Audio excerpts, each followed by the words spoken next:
Test 4. This is the IELTS listening test. You will hear a number of different recordings and you will have to answer questions on what you hear. There will be time for you to read the instructions and questions and you will have a chance to check your work. All the recordings will be played once only. The test is in 4 parts. At the end of the test, you will be given 10 minutes to transfer your answers to an answer sheet. Now turn to Part 1. You will hear a man who works at an employment agency phoning a woman who is looking for a job.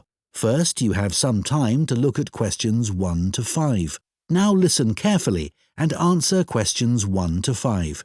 Hello? Oh, hello. Is that Julie Davison? Yes.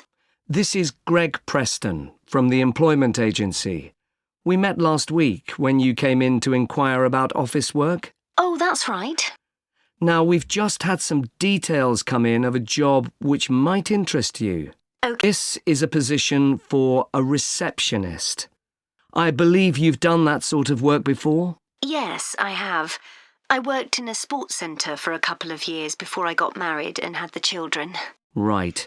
Well, this job's in Fordham, so not too far away for you, and it's at the medical centre there. Where exactly is that? It's quite near the station on Chastons Road. Chastons Road. That's Chastons.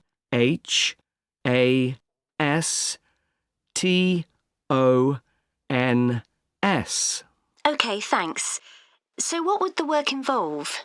Dealing with inquiries from patients? You'd also be involved in making appointments, whether face-to-face or on the phone, and rescheduling them if necessary. Fine, that shouldn't be a problem. Another of your duties would be keeping the centre's database up to date.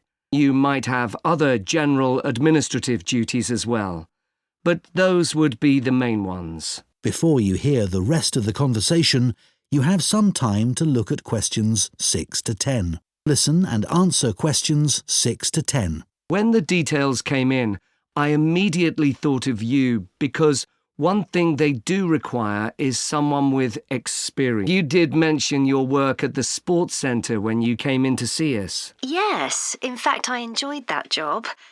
Is there anything else they're looking for? They say it's quite a high-pressure environment.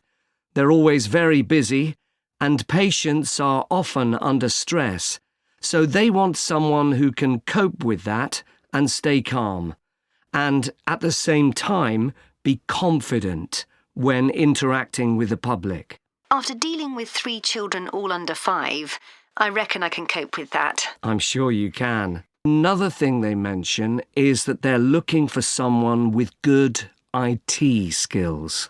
Not a problem. You'd be interested in following this up? Sure.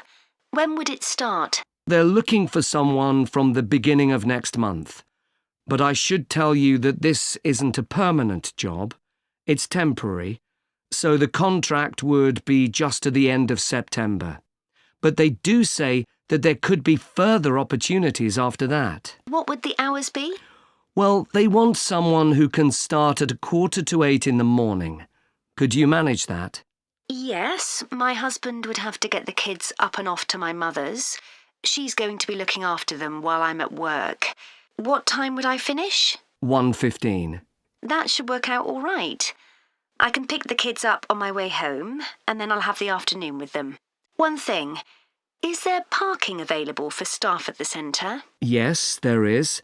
And it's also on a bus route. I expect I'll have the car, but it's good to know that. OK, so where do I go from here? If you're happy for me to do so, I'll forward your CV and references, and then the best thing would probably be for you to phone them so they can arrange for an interview. Great. Well, thank you very much. You're welcome. Bye now. Bye. That is the end of Part 1. You now have 1 minute to check your answers to Part 1.